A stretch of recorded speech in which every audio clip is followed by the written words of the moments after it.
Good morning. Good morning. So that is why I wanted to start my keynote today from the metaverse. Tech and travel are obvious companions on a journey. Modern travel would not have come to where it is without technology, and I'm sure we all know it. But let's go back in time and see what history can tell us. When the World Wide Web started, many were skeptic. Is it a fad? How much would it go? This is not for us. But in reality, we all witnessed the internet moving from an information glossary into a interaction platform, into transactional platform, into community platform. Today, history is telling us, keep your eye on internet because it's moving into a new platform of immersion of co-creation. So let us talk about travel more specifically and the second wave of impact that created as businesses got created on that internet, the OTAs. Many were skeptic on how far can the OTAs go versus traditional travel agencies. And we witness today that 2/3 of our online bookings are coming from the online business. In STA, we have grown in the past 2.5 years from 5 people to 405, probably to 6 as I speak, I'm not sure. But what's important is that the average age of the people we've hired in the organization is barely over 29 years old. And as I witness the top and bright and most creative talents joining us in STA, I can only focus on the creativity and how diverse and different they are from one another is one, but from all those that are above the age of 35, where I lie, distantly. And they're not just the workforce. I mean, all of us were talking yesterday about hiring, training youth, and youth as workforce. But the real important signal here, they're not just the workforce. They are different, and they are the customer. They are the ones that will shape the future of travel. And they look at the world, live it, experience it very differently. So, in reality, I'm not here to convince you about metaverse. I'm not here a tech expert. I'm going to be followed by brilliant experts that are way more advanced than me in applying technology in airports or in creating technology. So Paul and Miguel will tell you more about it, and I will never be Fahad Zuckerberg. But what I want to tell you is that as we look at the future and we look at technology, we have a choice. Do we resist and wait until the customers force us, or do we embrace it and be ahead? Sounds obvious, but my humble advice is 3 things. Number 1, definitely embrace it. Number 2, make sure that you have unconventional youth. Just get youth. They will be unconventional. Get youth on the table. Not on a tactic, on a creative hub. Get them in the strategy, the long-term strategy of your business model, on your R&D strategy. And if you don't have a long-term strategy, think again. Number 3, partner with those experts, those peers that are venturing into the future with the possibilities of what technology can bring. No matter where your business model or business contribution lies in the value chain, whether you are online booking, to planning, to distribution, even down to a destination, the same applies. So as a person who's in charge of a destination, Visit Saudi, my call to other destinations is join us. Yesterday, in the destination panel, we launched the Tourism Innovation Index with some of the best destinations. Singapore to Australia. My call to all of you is join us, let us collaborate to co-create the future. Thank you, and I wish you a very fruitful day.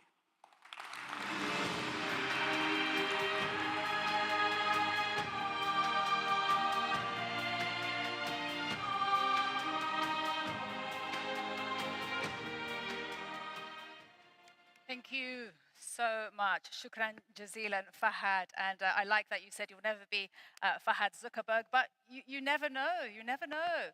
And now I would love to welcome the Chief Executive Officer of Dubai Airports, Paul Griffiths. The stage is yours. Welcome.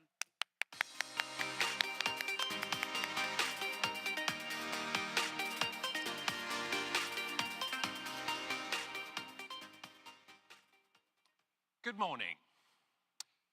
Let me begin by taking you back on a journey 200 years ago.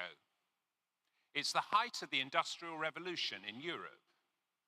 Rapid technical change is transforming nations from a largely rural economy to one dominated by industry and machine manufacturing. Whilst the marvels of technological change introduced new ways of working, they also changed the lives of millions and fundamentally transformed society. The rapid growth of urbanization created the cities in which we live today. In a very short space of time, important developments in transportation and communication, including the steam locomotive, the steamship, the automobile, the aeroplane, the telegraph, and radio gave birth to the foundations of modern society. Against the backdrop of this rapid change, a young entrepreneur decided that workers in cities needed to use their day off to escape the crowding of the cities into the green of the countryside. He created the first recorded journey involving all-inclusive travel arrangements, and in 1841 took a group of 571 people on a day trip between Leicester and Loughborough in the UK, using the then innovative new railway system over the colossal distance of 12 miles. The package included meals and, intriguingly, music played on brass instruments. In the USA alone, the number of people traveling overseas at that time was less than 1,000 per year. Today, that figure is 25 million. And then, as now, the motives for organized travel were virtuous and a force for good. Travel was intended to broaden the mind and help people out of the drudgery of everyday life. Travel and tourism has always been fueled by innovation. The development of the railways in the 19th century providing the first real boost in affordable mobility. Then, during the next 100 years, innovations in mobility continued to develop, the horse and carriage giving the way to the motor car. Interestingly, at the turn of the 20th century, electric cars outnumbered gasoline cars by almost 2 to 1, and 100 years later, still had a range of about 10 miles. And then, of course, came the invention of the aeroplane. The pace of innovation intensified in the 20th century, the time of great ocean liners and fast, comfortable, long-distance rail travel, shrinking the globe and fueling the romance of travel. Technical innovation reached a particularly high point just over 50 years ago. In 1969, the confluence of ambition, craft, and skill created the first flight of Concorde, the maiden voyage of the QE2 ocean liner between Southampton and New York, the inauguration of the Boeing 747 jumbo jet, the first steps on the moon, and the Harrier vertical takeoff jump jet. However, it took one more year for the most revolutionary development in travel and tourism, which arguably has had a much greater influence on the 1.5 billion annual international journeys recorded in 2019. It was in 1970 that a US inventor filed his patent with the US Patent Office to create arguably the invention that's given billions of travelers all over the world the greatest transformation in personal mobility that we may ever see. Yes, it was Bernard Sado that first gave us wheels on a suitcase. This story is quite remarkable, mostly for the way we accepted the status quo of carrying heavy suitcases 5,000 years after the invention of the wheel. Even hamsters got wheels before we put them on our luggage. But the serious point is one of perspective. Technical innovation and change is hampered by our own human resistance to even the simplest of solutions. Change isn't necessarily about striving for the most difficult and complex solutions, and many of the most transformative innovations, such as wheels on suitcases, look blindingly obvious in hindsight, but were clearly not at all obvious before that moment. The pace of technical change is intensifying, and some of the greatest challenges to convention over the past few years have been simple and obvious, but previously impossible until the dramatic transformation enabled by the technology that we now take for granted. And predictions of how technology will change our lives is almost universally wrong. We were told that cheap energy would make it unnecessary to insulate our homes and offices against heat or cold, and how computers would do all of our work for us so we could spend our time at leisure, and predictions that faxes, emails, and instant messaging would make our lives simpler and less frenetic. And these have all been proven completely wrong. Fortunately, so was the recent prediction that video conferencing would have a dramatic impact on the demand for travel. So this would seem like the moment to say how wonderful it is to see everyone here in 3 highly tangible dimensions. However, technology may not be having the effect originally predicted, but that doesn't mean that it's anything short of profound. Take the transformation of the retail business. Before the start of the last decade, if we wanted to buy something, we had to travel to a store, choose from a limited range of options and prices, hope that the store had it in stock, and then had to transport it home with us. That cost us time and money, and often created disappointment. Now, we can shop without leaving our chairs, and a bewildering array of millions of products from all over the world can be delivered to our doorstep in record time. And sometimes the benefits to the consumer sit behind the technology. The reason that Uber and other taxi apps are so prevalent is that they have bound each individual taxi into an integrated network designed to optimize the movement of an entire taxi fleet of a city to bring efficiencies that were unthinkable when each individual taxi had to ply the streets in the hope of finding a potential customer.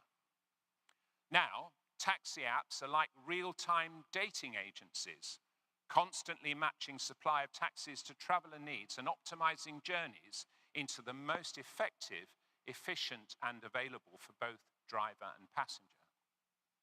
However, there are many more opportunities for transformation within our industry and a pressing need to do so. We are facing a new reality with the urgent need to embed sustainability practices into everything we do. The term necessity is the mother of invention can be traced back to the 6th century before the Common Era. However, it is as true today as it was then. We now have the technology to deconstruct the inconveniences of humanity and reconstruct them in a more beneficial way. Let me give you a couple of examples of what I believe are those wheels on a suitcase opportunities of the future. A 12-ounce can of soft drink, let's say Coke, costs about 80 US cents in the US. If you put just one single can on a typical jet plane and fly it from here to, say, London and back every day for a year, that 80-cent 12-ounce can will consume almost $200 in jet fuel, about 250 times the cost of the can. And that tiny can would also be responsible for the generation of almost 1.2 tons of CO2. Multiply that by the amount of in-flight retail products that are carried on every flight, many of which remain unsold, plus the weight of highly flammable liquid carried on board by airline customers, and the amount of jet fuel that's consumed and CO2 generated, transporting products that could be sold virtually in the air and delivered conveniently on the ground, runs into billions of dollars per year. Plus, we are all reiterating all of the shortcomings and disappointments of the old retail model that companies such as Amazon have swept aside. It's also a massive business opportunity, delivering the same efficiencies of the e-commerce sector that have delivered exponential growth in market share. Amazon now commands almost 40% of all online sales in the US. So, airline executives, take your companies on a massive weight reduction program to not only save money and improve customer service, but also to tackle the carbon footprint of air travel that's proving so difficult to abate in the short term. Surely we can add to this list in-flight retail, magazines, menus, and other service items that could be turned into weightless and sustainable digital services. However, now I must turn my attention to airport designers. First of all, please understand that airport managers like myself should not be in the business of operating complexes and managing infrastructure. The hardware is simply the means. The end product that we should all be striving to achieve is the delight of the customer, usually created by ensuring that the interface with our product is as brief as possible. Why do we therefore insist, when journeys start and end in different locations all across a city, in forcing everyone through the same vast monolithic architecture, creating significant walking distances, queues, crowding, and all sorts of unpleasant experiences to induce stress, discomfort, and delay to our customers? Does this really have to be the future of airport design? Let's predict the impact that technology will have on travel. Firstly, why do all the formalities of travel, such as booking, check-in, security and immigration and retail, why do they have to take place at disruptive and completely independent landmarks on the customer journey? Can this, in our modern age of technical aggregation, not be achieved seamlessly before the start of every journey? We don't need to see the complex networks and computing power making our taxis appear at our doorstep so quickly. So why have a raft of seemingly rigid and bureaucratic processes set against our direction of travel, like trying to push a shopping trolley railway tracks? Now, here's a question for you. Why do airports and airlines need to force every passenger through a single point for check-in, security, and immigration? The answer is for the convenience of the airline and airport operator, because it's cheaper to make people queue for a common resource. But it's also intensely annoying for the customer. And here's another thing. Airport designers, please remember that the length of the average human step is about 2.5 feet.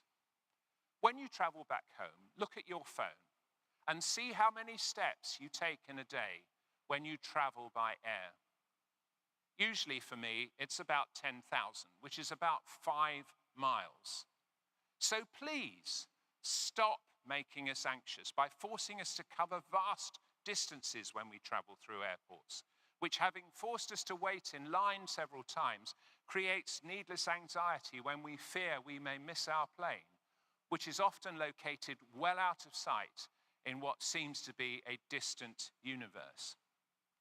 Why not stick to the premise of small is beautiful in airport design?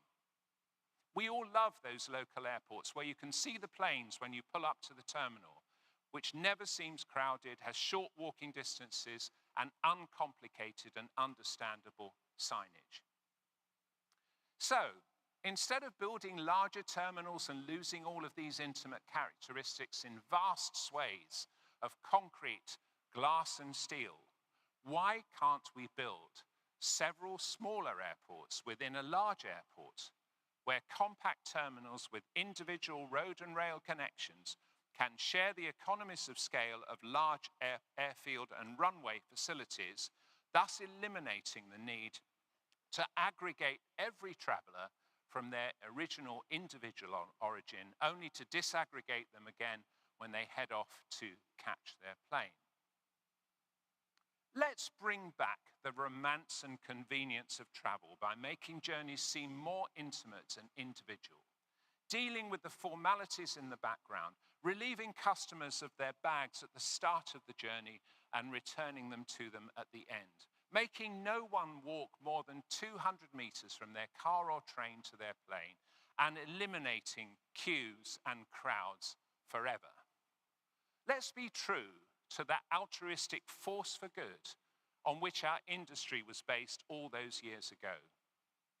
But before you roll your eyes and say this guy is just dreaming, it will never happen, just remember this one point. However fanciful some of these predictions might be today, tomorrow they may seem as obvious as putting wheels on a suitcase. Thank you.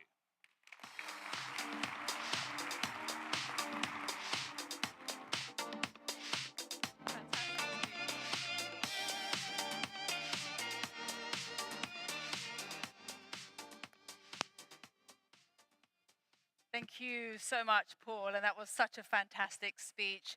I love the story about the wheels on a suitcase, and I can't believe it took 5,000 years after the invention of the wheel for that to happen. Incredible. All right, thank you so much. Next, ladies and gentlemen, it gives me great pleasure to hand over to the Chief Executive Officer of Visionbox, Miguel Leitman. Welcome to you. The stage is yours. Thank you so much.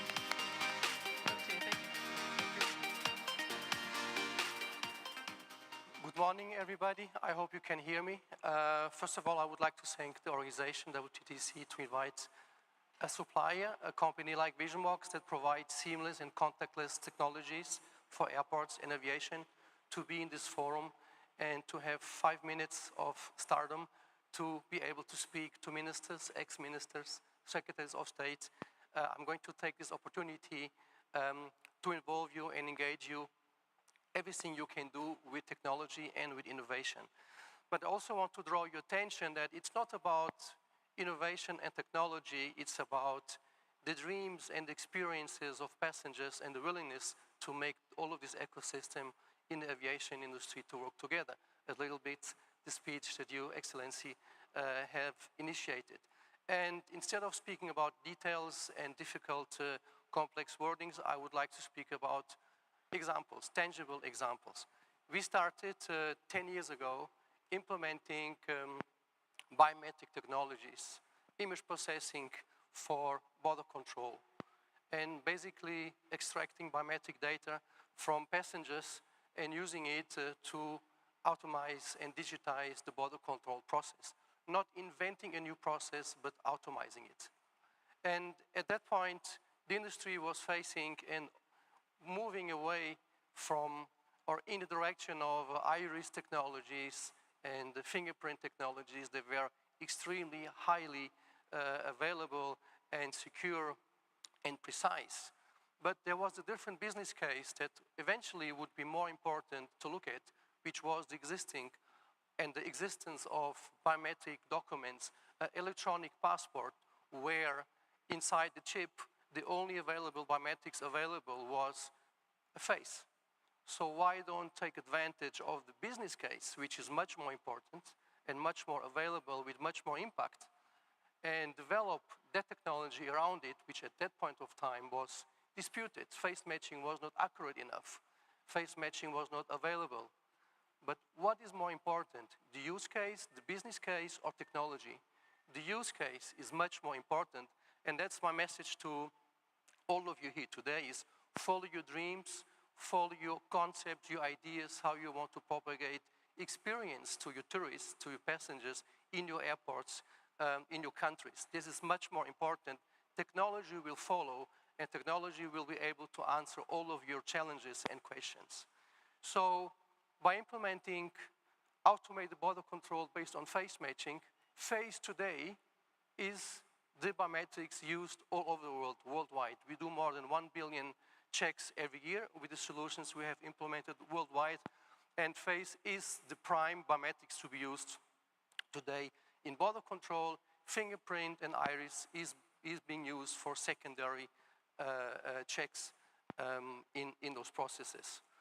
So if you want to take biometrics into the broader spectrum of the experience in an airport, you talk about seamless and contactless. And with the event of the pandemic, the word contactless and seamless today is known for everybody, right? But what is the challenge here? The challenge here is not technology again. It's something that can evolve, that can be implemented. But in border control, you speak to one stakeholder. It's the border control authorities. If you want to bring seamless and biometrics throughout the airport, you are going to speak to a number of stakeholders. And there's the challenge. If you want to speak with border control entities, if you want to deal with airlines, if you want to deal with airport operators, as Paul was mentioning, those guys, they don't like each other. Those guys don't speak to each other. Those guys have different objectives in their business model, right? An airport operator wants to maximize the dwell time of the passenger in the airport. An airline would like to have the passengers expedited as quick as possible to the airplane. Border control authorities would like to have as much more secure, eventually a closed border control. How do you bring those entities together? And that's the challenge of seamless and contactless today. It's about providing a platform, a real common use platform. Common use not for the club of airlines, but common use for the sense of the passenger-centric, of the passenger experience. It's him that we want to dedicate the experience of traveling. It's not to the airlines, it's not to the airport operators, it's not even to border control authorities. It's focusing technology, solutions, infrastructures that makes the life of the passengers easy, comfortable, and a positive experience. So my pledge here is to look and to understand how technology can be used to provide that integration of the different objectives of the different stakeholders that operate and take care of tourists and passengers throughout their travel experience. Let me give you some examples to finalize. Quite close here in Dubai Airport, Terminal 3, you have a seamless implementation in operation today. As a passenger, you approach the manual counter and you are being identified by your name. How come and how cool can that be? You walk up to the counter and the hostess on the other side of the counter identifies you, knows your name, and supports you and helps you in the boarding process. The rest is like magic. You walk away, you walk through border control, you do not have to present any document, you just walk through that channel, and everything is being made behind the stage. That's cooperation between stakeholders. You can go to the lounge, you don't need to address yourself, you have a very easy access through biometrics, and you can use all the time that you want to experience either the airport or the lounge. The airport and the airline can contact you, can advise you on the change of a gate. Ultimately, you walk up to the boarding gate. You don't have to show any travel document, any passport. You show your face as the glue, as the passport of your process, and you walk straight into the airplane. That's just one example of partnerships between different stakeholders in an airport operation. Another example, which also is in operation already, is combination between AirAsia as one of the world's biggest airlines and Malaysia Airport. You can make your booking through AirAsia's applications, the so-called super app. You can leave all your documentation, all your information in that super app. And then you have established a connection, a partnership between the airline and the airport. Ultimately, the passenger pops up in the airport. He walks through the airport infrastructure, and he can have access to the floors. He does not have to show any documentation. He can walk up to the boarding gate and board the airplane without ever showing any of his documents. Here again is supporting and providing for the passenger a real positive user experience by making sure that stakeholders like airport operators, airline organizations, and police authorities, they work together, they collaborate, and they make the experience of the passenger very useful and very positive. Thank you so much.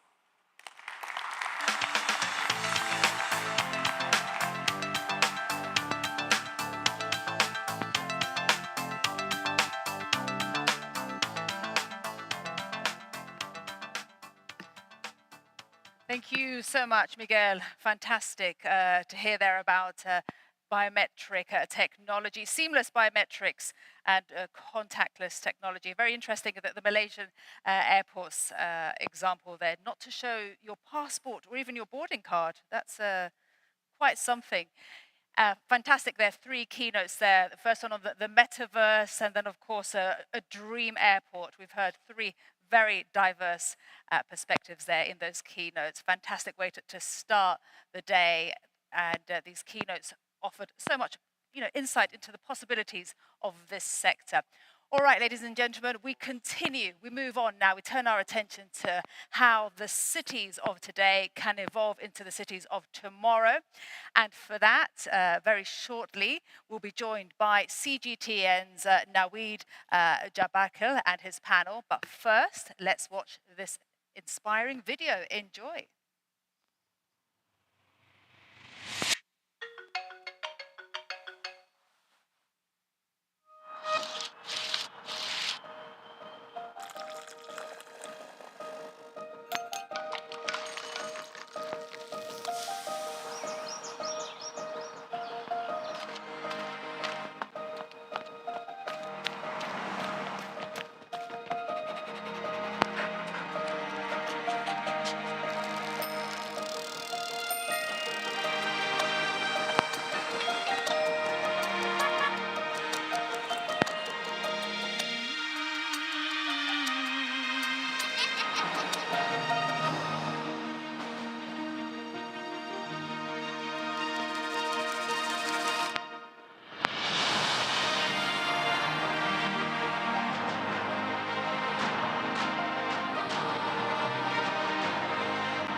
Thank you very much, Maria. Assalamu alaikum. Hello, ladies and gentlemen. Thank you very much for being with us. I must admit, I think my entrance is going to be underwhelming after Maria's Arabic skills, so a good start then. But the topic will be fascinating, no doubt. Just a quick show of hands to get this started. We saw some great cities in that video there by the World Travel and Tourism Council. How many of you here live in a city? If you just put your hands up, please. A good chunk then will, more than half of the world's population currently live in cities. That's expected to rise to almost 7 in 10 of us around the world by 2050. So that's going to mean a lot of pressure on those systems and urban areas as well. We have a fascinating panel to discuss this for us today.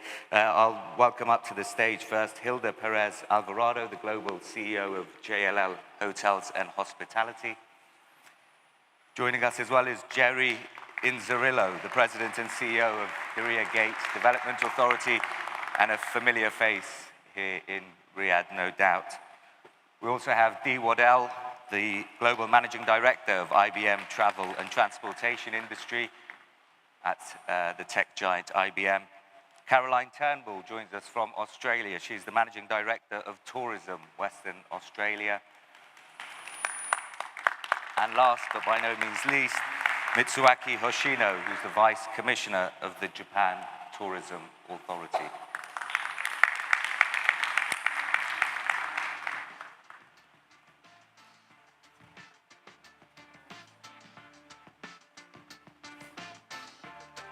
Thank you, everyone.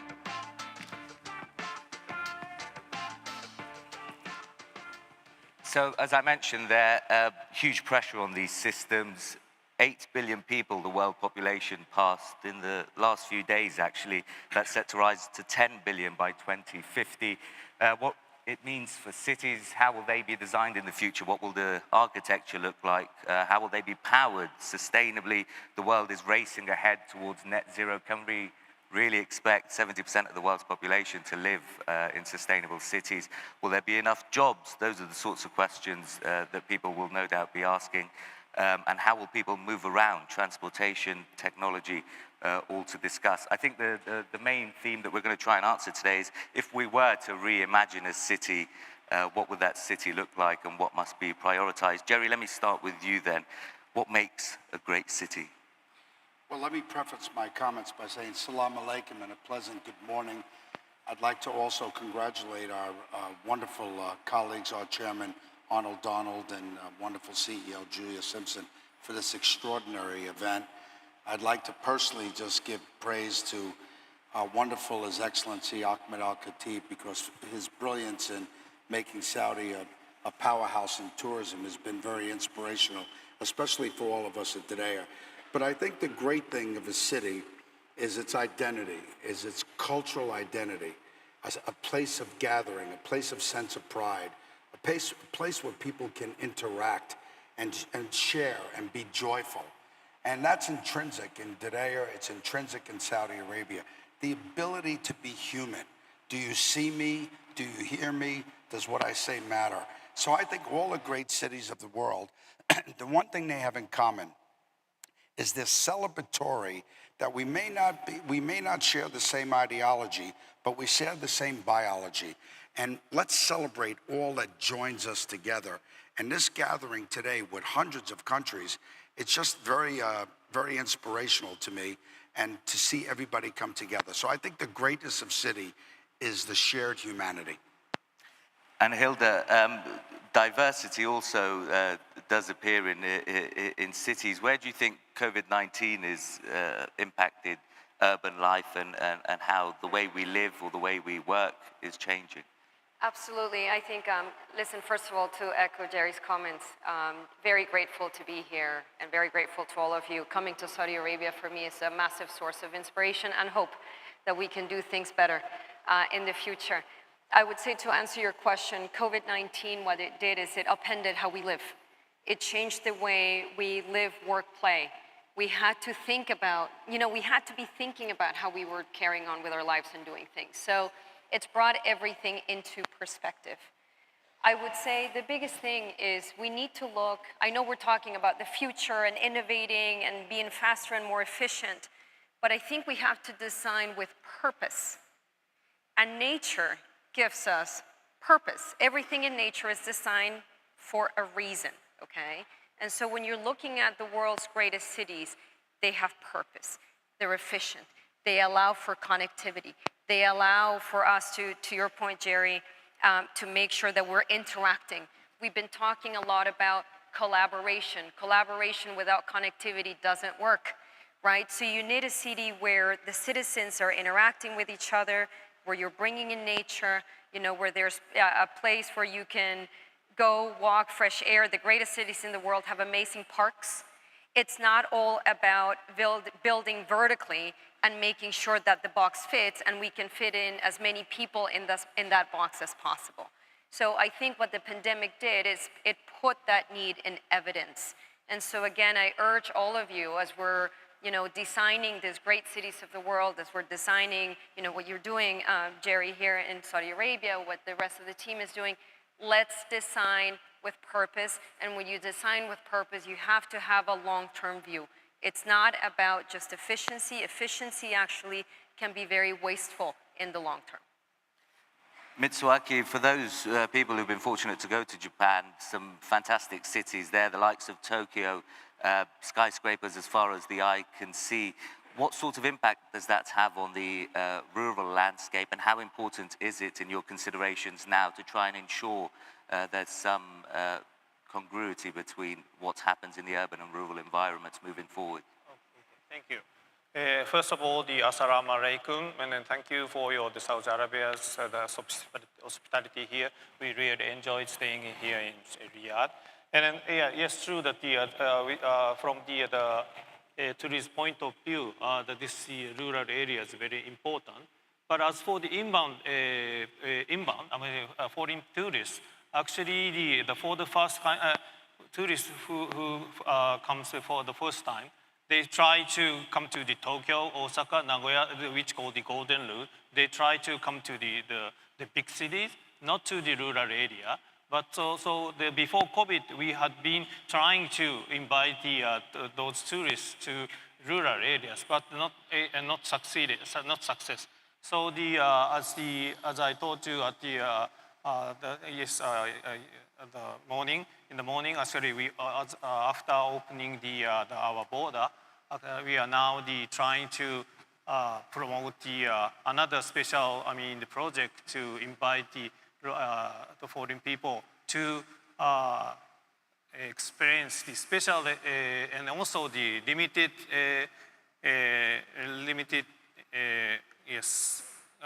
actually experience. So now and also for the domestic point of view, actually as she told, I echo her statement that after the COVID, a lot of people tries to enjoy the nature and not in touch. Try to touch with the nature. So now in Japan, a lot of the young people would like to go to rural areas. So we are now promoted two issues. The one is vacation. It's the same as the other world. And also the two is to make the another your hometown, second hometown, to promote the city people to visit frequently to the rural area. Thank you. And I think from a travel and tourism perspective, that's something that many countries around the world are trying to do now to highlight their offerings outside of cities. Caroline, we spoke before the panel, and in London, living in London, I hear adverts for Western Australia, come and live in Western Australia, targeted at certain types of skills, like tradespeople. So you have the saying goes, build and they will come. It seems like you've built and now you need them to come. Thank you. Yes, we do have that attitude about build it and they will come. I think a great example of that is to really set a clear vision for your respective destination. And I think collectively, I'm sure we can all agree that our experience here and what's been brought to life through the WTTC Global Summit 2022 here in Riyadh has been extraordinary. And to be present at the first evening and to hear from Jerry and to hear from the Ministry and the STA of the vision that exists here is absolutely extraordinary. And I came to this event with a clear vision for Western Australia, but my God, I'm going home to actually ensure that we are thinking as big as Riyadh is. It's great to hear that our marketing's working in the UK. We have recently unveiled an extraordinary new brand for Western Australia, and I think under that vision, it's really important to ensure that any city across the world is sharing a very clear and concise narrative. Why should somebody come to your city? And what does that unlock in terms of experiences, how people interact with the local community, what business opportunities do you present, what investment opportunities do you offer, and why do you want to return? You know, I think every city has a responsibility to ensure access as a gateway is one aspect, and then unlocking the true potential of that lifestyle aspect that I think Perth, Western Australia offers so beautifully to interact not just with the city, the community and the broader regions as well. And we'll touch on local communities a bit more because I wanted to get your thoughts on that, Jerry. But Dee, I'll just come to you. Technology, smart homes, smart cities is something we hear about a lot when we consider cities of tomorrow. What role do you think technology ought to play in designing a good city? Lots of people here over the past couple of days have been working in local government or in policy.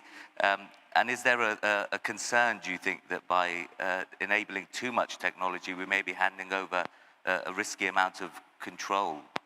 No, it's a great question, and glad to be here. Wonderful discussion with the panel, thank you. But on the cities, for smarter cities, we're seeing technologies come before us right now, right? So for instance, I know that we've just had some significant advancements in automated driving, right? I know that there's a couple weeks ago, there's been some releases in some of the Tesla software that's been pretty popular on the internet about how well it's working. So you're starting to see some pieces on automated deliveries and driving and other things. Semis will happen in the US. So I think AI, we haven't seen how that will truly impact cities. But we've also seen, like the Boring Company, unique ways about going under, right? We've seen Hyperloop. I think Saudia and others in the region have done a great job about Hyperloop and other modes of travel. But I think within cities, it'll be how do I leverage the infrastructure and use technology to be able to develop these experiences we're talking about here. I think that's going to be the primary driver. And just in terms of some of the technologies that, I mean, we hear about sponge buildings or gardens up in the air. What sorts of technologies in particular do you think are worth looking out for? Yeah, well, I think it was a great discussion earlier by Paul and the team, but the Uber example, and I've used, right? We see Uber that have started to launch out beyond just the traditional taxi. They've gone to scooters, they've gone to, VTOLs, the electric, vertical takeoff device equipment. So you're seeing that they're taking a platform approach into expanding out like Amazon did. I do believe very firmly, having been in the travel industry and tourism industry for many, many years, there's an opportunity for travel and tourism providers to look at being a platform versus being only a travel and tourism provider. You're seeing it with Uber. We all thought it was a taxi. Now we're seeing it come, and I do believe that Uber and the Amazons perhaps, but we'll see the Ubers come before airlines, come before rental cars, hotels possibly, where you're going to see a platform of how do you bring all these things together. So I think that'll be some of the enabling technology we'll see in the future as well. Thanks, Jerry. I wanted to come to you. Saudi Arabia, lots of people around the world think about cities of the future, plenty of advertising taking place from NEOM, looking at things like the line, which are so futuristic, some people don't even believe they'll be achieved. But when it comes to the other side of that, Diriyah Gate, how important is it for urban areas to ensure that they're not just glass buildings and steel, but that they retain the cultural, traditional, historical aspect of countries like Saudi Arabia? Yes, thank you. I know we're very limited on time, so I'll try to be as brief as I can. You see, the Crown Prince has a notion. When you work closely with him, you realize that almost every single one of his decisions, almost every one, boils down to what's the quality of life for my people.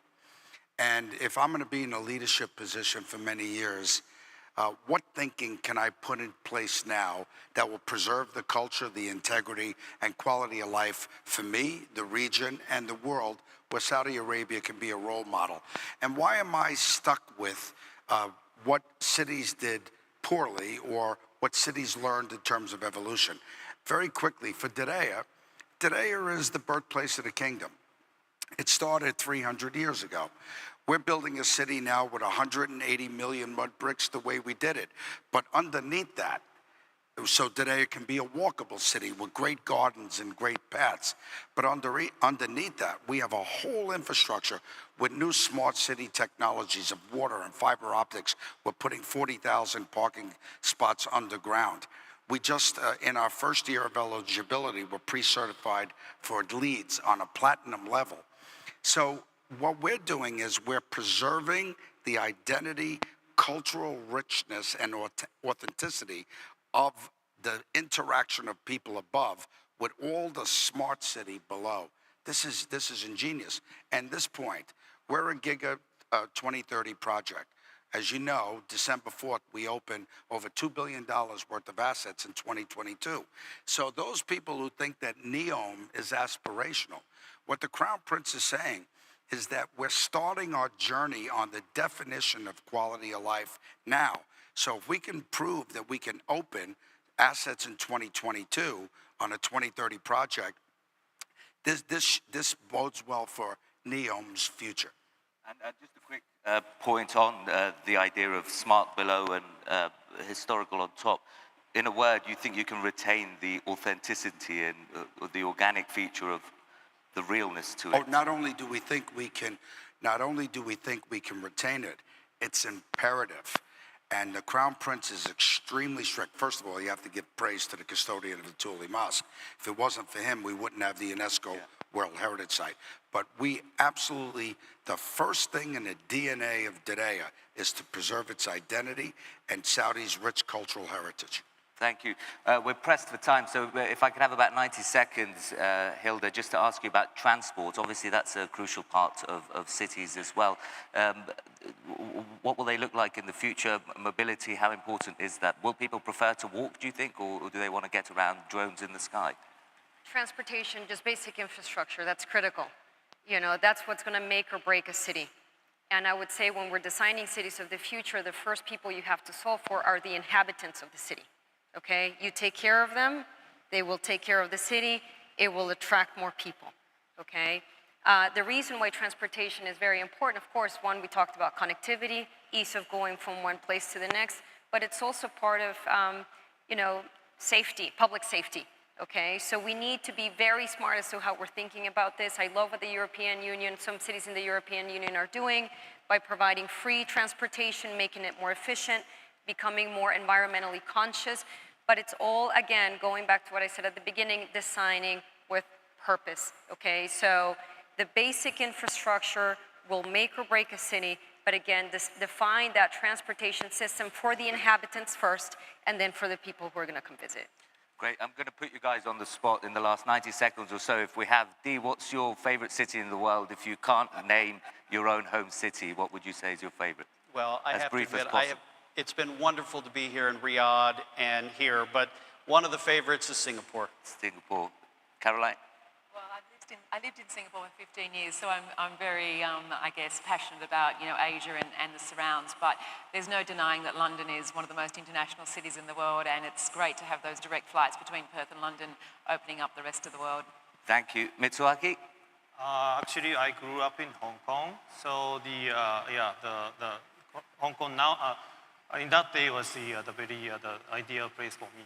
Thank you. Hilda? I don't have a favorite city. I love all my cities. I like how they make me feel. So, but you and I talked about London. I'm gonna give London my vote right now. And finally, Jerry. Everybody knows my answer. There's only one Diriyah. Great. But you see there, Southeast Asia We've got Southeast Asia, we've got Hong Kong, 2 for Europe and 1 here in the Middle East, which shows that cities really, truly are global. Thank you so much as well for your attention and being with us for this panel. I'll now pass over back to Maria. Thank you so much.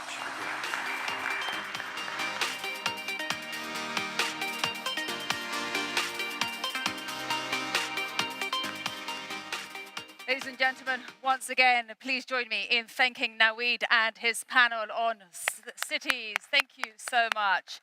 And it's incredible that we have just hit that 8 billion mark. Fascinating. All right, we continue. Ladies and gentlemen, our next panel is ready there, waiting in the wings. And COVID, of course, changed how we engage with technology. We've heard a lot about technology already in the first day and, of course, this morning. With an increasing amount of people wanting a contactless experience for health and safety reasons, of course. But the reality is that the sector has been working for years to provide seamless and contactless end-to-end experience. And over the past few years, we've witnessed changes in spending habits that accelerated dramatically, of course, during the pandemic. What a time that was. And of course, we saw an increase in the number of people leading a very cashless life. Please join me, ladies and gentlemen, in welcoming the amazing CNN's Eleni Jokas and her panel to explore the future of technology-enabled travel. The stage is yours. Good morning. Maria, thank you. A very good morning, ladies and gentlemen. Delighted to be with you again today. I know I saw a lot of you dancing last night. We had a great time. It was a lot of fun at the gala dinner. Great to see you. The conversations, the insights, the passion, the excitement about this industry continues today. And we have one of the most exciting topics, and I'm really happy to be having a fantastic panel with me today to discuss this. Is the future seamless and contactless? I want to refer something to what His Excellency, the Minister of Tourism of Saudi Arabia, said during the opening session yesterday. He said, "My wish would be a completely frictionless experience. No matter where I go, everything is on one platform, whether it's my vaccines, whether it's all my flights, the way I pay, the way I travel, that I don't have to have a plethora of paper." And it really struck me and it really resonated with me because I think this is going to form the basis of our conversation. I'd like to introduce my panel this morning, the Honorable Deputy Prime Minister of Tourism, Investments and Aviation for Bahamas, the Honourable Chester Cooper. Welcome, sir. Thank you Fantastic very much. to be with you today. A full disclosure, I have not been to the Bahamas, but it's also on my list. There's a lot of lists that are growing for me.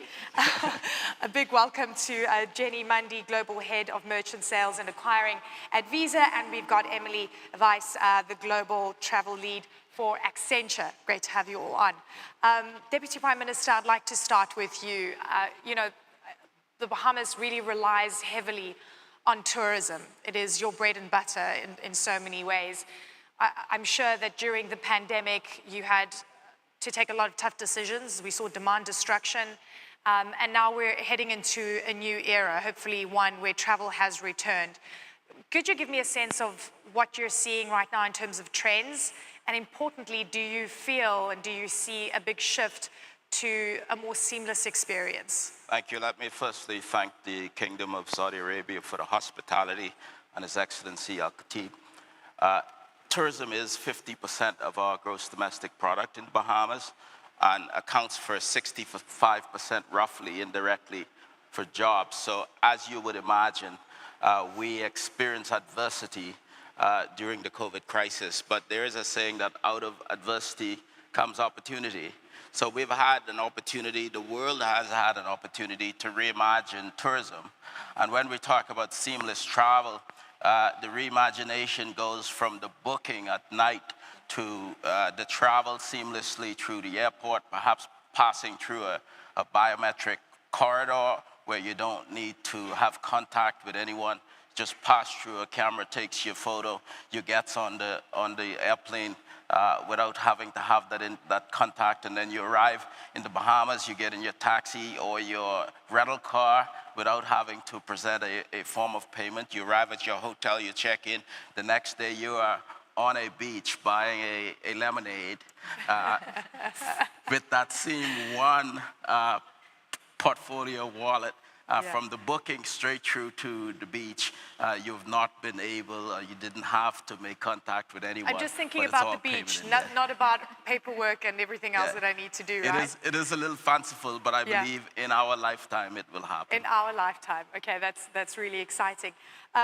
Jenny, I want to bring you in here because there was a few sort of interesting data points that show that we're actually doing quite well. Global cross-border travel now exceeding 2019 levels by 16%. That's excluding intra-Europe travel. That is phenomenal. That is phenomenal because we've looked at a lot of data points, right? And we're looking to where we are right now. And I think this is very telling. It's very telling. And I mean, listening to all of the various panels and speakers, I think there's an air of optimism. And when I look at our data, and it's a great rear view vision mirror that we have, we definitely see a lot of reasons for that optimism. And yeah, a good and a strong rebound of travel that even in some parts of the world, you can tell by my accent, I live and am British and live in London. But even there, where times are tough, we're still seeing travel holding up really well. So lots of reasons to be cheerful. Very exciting. London I've been to, so that's not on my list anymore. And we've got a New Yorker with us as well. Emily, great to have you with us. You and I, we were sort of talking backstage and sort of fantasizing about what it would look like. And we were talking about it. Imagine having one app with one code that whenever we, book anything, a hotel, a flight, we would input that. All our, loyalty programs would be on one platform. It would be completely seamless. But the harmonization issue then comes up. How far away is Accenture from creating a platform like this? We were relying on you. Well, it's not tomorrow, let's put it that way. As we talked about, one of the biggest challenges is the interoperability. And the reality is that data just resides in so many silos within individual companies. And then if you look across the entire ecosystem, that it's going to be incredibly challenging. That being said, there is a tremendous amount of progress being made in the infusion of data and leveraging of analytics and AI across companies to be able to utilize all of the customer and the traveler data to provide more personalized experience, to provide preferences and intents to be recognized, and then choice. And that's multifaceted. You need the private sector to buy into these platforms, right? Cross-border, and then you also need governments to buy into these platforms, right? In terms of identity, yes, you need the governments and the borders, absolutely. Deputy Prime Minister, if you could jump in here. Give me a sense of your biggest markets, because it's Canada, it's the United States, South America. Is there harmonization and seamlessness? United States, Canada, UK, Europe. We are working on many emerging markets like the Middle East areas, as well as Latin America. In terms of seamlessness, there's some work to be done globally. Whilst I'm very optimistic about the capability of the technology, I'm not so optimistic about eliminating the bureaucracy. So there is little harmonization government to government. We've made some progress in terms of e-passports. We'll get to the point where there's global e-visas, but even down to the harmonization on banking levels. So you might have Apple Pay or Google Pay in the USA, and you may not be able to use it in the Bahamas, or you may have Cash and Go in the Bahamas. You may not be able to use it in the USA because the platforms aren't talking to each other. Why are they not talking to each other yet? I think this is an evolution, and I think we will get there. As we see with immigration policy, as we see with the harmonization of data protection laws, we also see with the harmonization of banking policies, the platforms simply aren't talking to each other. You can use a Visa or a MasterCard anywhere in the world, and there's automatic conversion, but I believe it's only 20% of people around the world who have credit cards. I believe there's 50% who have wallets, but the wallets don't automatically convert. So I cannot go to the beach in the Bahamas if I'm spending real and buy that lemonade as I forecasted. At least not yet, but we will get there. Okay, how can Visa help? I think we already have a fantastic, seamless global capability there, and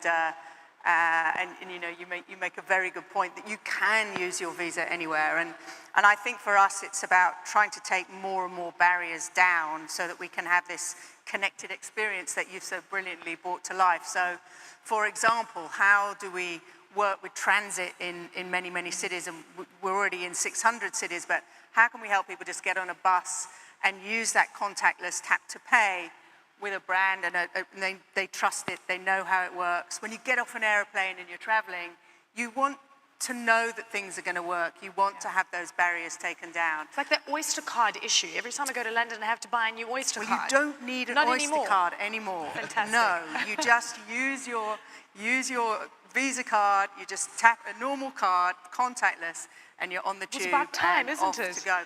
And 600 transit systems now around the world, and these are the things that make a massive change. I mean, it seems very small, but those barriers are making payments a properly integrated part of that experience. So it's really seamless and really connected, I think is a vital part. Emily, how would you say the pandemic changed the way that we travel from? I want to talk about the technology, right? Because everyone sort of became very digitally savvy. Businesses that weren't on digital platforms suddenly were like, okay, we need to catch up. Cash was definitely not king. We had to try and get into sort of a cashless way of working and thinking. Is there a legacy of this trend from the pandemic? Yeah, there's sort of two pieces to it. So consumer expectations and consumer demands have risen tremendously. So there's definitely an expectation that the travel companies are going to respond to our needs, whether it be being seamless, being contactless, leveraging mobile apps, the reimagining of loyalty programs, right? Being able to use loyalty points and the currency as payments. There's all different demands now coming from the consumers so that they're not stuck in the old ways, and they're expecting that we're not just coming out of the pandemic and seeing the travel companies operating in the same manner that they had been previously. What are the companies telling you? What is the private sector that's approached you telling you right now in terms of the tech that they want? Well, number one, I think, is everyone got caught in a situation where the movement and the migration to the cloud was behind schedule in the travel industry. The adoption of AI is a bit behind in the maturity of it. And all of that is now in a bit of a catch-up mode. And there's a tremendous amount of work being done by the travel companies in the private sector, adopting cloud technology, allowing them to leverage data to provide more customized and preferential treatment so that customers can not just be, you're not just providing their choices to them, but allowing them to direct the travel companies to what their needs are. We're seeing that through use of data.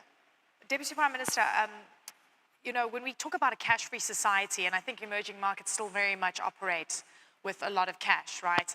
It's part of the fabric of those societies, but there's a big move towards a cash-free society. How does this translate into what you're seeing in the Bahamas? You've got so many islands, you've got so many different communities that you're dealing with. Could you give us a snapshot of what is happening, in terms of no cash, moving, sort of doing the big evolution from cash into a different payment system? I think you rightly point out that moving towards contactless and cashless is influenced by culture and also age and socioeconomic factors. What we saw in the Bahamas is more of a move towards digital payments. I would imagine that 50% of the population of the Bahamas would have used online payments for utility bills during the pandemic for the first time. We have a very open society, though, and we have 7 million tourists coming to the Bahamas, so it is important that that adaptation happens. And what we are seeing is a steady move towards cashless and contactless. The Central Bank of the Bahamas, for example, started a digital version of the Bahamas dollar. We have moved into several local payment wallets. And all of these have caused a movement, but cash is still king in the Bahamas. Yeah. And in a tourist environment, let's be real. So I'm gonna draw money when I come to the Bahamas. Well, come with a wad of cash. You can use credit cards. You can use many payment options. We But if I have go to modernized and we've But adapted. if I go to the small villages and if I go to sort of the smaller, more remote places, I need to have cash. Yes, for the most part. But we are moving to the point where you can use a mobile wallet. Everyone has a digital phone or cell phone that you can use using a wallet, and we're moving steadily towards that. On the issue of contact, we must always remember that tourism is a people business. Yeah. So talking with that vendor on the beach in Exuma, Bahamas is a part of the experience. And whilst there is the convenience and the hassle-free factor, and we want to eliminate the bureaucracy, I think a part of experiencing the people in the location that you visit is a part of the love that people have for our country. There's two words that you've mentioned a lot. It's bureaucracy and the beach. Yes. I love one, I hate the other. I'm going to come to the, I mean, you've said it so much, like I'm just thinking beach and Bahamas and lemonade, you know. Jenny, I want you to jump in here. The cash revolution is real for so many societies. You know, I'm from South Africa and I've seen, a huge shift towards, anything electronic. We see the amazing things that are happening in Kenya with M-Pesa. But then we keep asking ourselves, is the cashless revolution real? Is it sustainable? Does it apply to countries, like the Bahamas, for example? And what do you see the barriers to entry being? I mean, we definitely see cash moving more to digital. And there still is a lot of cash in the world. It's not going to go away anytime soon. And we need cash. It's about giving people choice. But definitely through COVID, what we saw is that shift to digital and to online. And we think about small businesses, and small businesses moving online was something they had to do to survive through COVID, and now they can use that capability to thrive as well. And I think that's a really important point. And when you think about all of the cash in the world, and your great story about the seller on the beach, two-thirds of all cash that we're using in the world is coming in through small businesses. So I think, a lot of roads lead to those small businesses. And yes, absolutely take cash, but also where it makes sense to help them take digital payments as well, to make that easy. And to do that, of course, there's other innovations needed. A point of sale, can they afford one of those devices? And what we're seeing now is, we've got already 500,000 out there where you can turn your smartphone, either a Google or an iPhone, into a point of sale and actually accept payments on that. And this so is the thing, more tipping. Barriers coming down. So tipping, informal sector. So let's talk about this. This is important. If you really want to impact a community when you travel, right? You're going to go to the seller on the side of the road. You're going to focus on the informal sector, and you want to tip people. You do. And if you're not holding cash, it becomes a problem. So digital tipping, we're seeing more and more capabilities. So I was at a beauty salon just last week. They've got a little QR code on the desk. You can scan that, tip your therapist, or as well. And this is from a London example in the museums in London. There's just a little box. All you do is just tap your contactless card, and it takes £2 or £5 to donate. And even some of the buskers in London have that now. So I think we're seeing a lot of capabilities now on digital tipping. So democratizing point of sale systems, right, for the people on the ground in the street. We don't have much time left, but I want predictions and I want timelines and I want commitment of what you're planning to do. So when we meet again, we can see if you've delivered, right? Prime Minister, I'm going to go last to you, so I'm giving you some time to think about this. Emily. Well, my prediction is that when we have this conversation a year from now, we're going to see a proliferation of these wallets, and they're going to be more interoperable between the different geographies. Fantastic. And any commitment from Accenture that we can expect in terms of technology and innovation? I'm sorry? Any commitment that you'd like to put on the table? By this time next year, we'll hopefully have helped our clients get there. We will be back and we will ask you those questions. Judy. Well, I mean, the continued rise of contactless we're already at over 50% of all face-to-face being contactless. And if I take America out of that, we're at 70%. So let's get that up closer to 80%. Let's have more cities with contactless transit. We're at 600. I want to get that up to 650. And more tap-to-phone, point of sale in your hand. So we're 500,000 today. Let's double that. You're in government, sir, which means bureaucracy could partly be in your hands to change. Commitments and predictions from you. I think we're going to see more digital e-visas. We're going to see more waivers of visas from places like the Kingdom to the Caribbean, where you can have multi-destination travel around the Caribbean in a seamless way. Or you can come to the Bahamas and move onward to the USA, haven't gone through pre-clearance, and have a seamless transition by travel. And then, of course, in the next few years, I believe we will be able to have interoperability of those wallets around the world, no matter whether you're spending pesos or reals. Very exciting. Thank you very much to all of you. It was a fantastic conversation. Ladies and gentlemen, round of applause for my fantastic guest today. Thank you so much.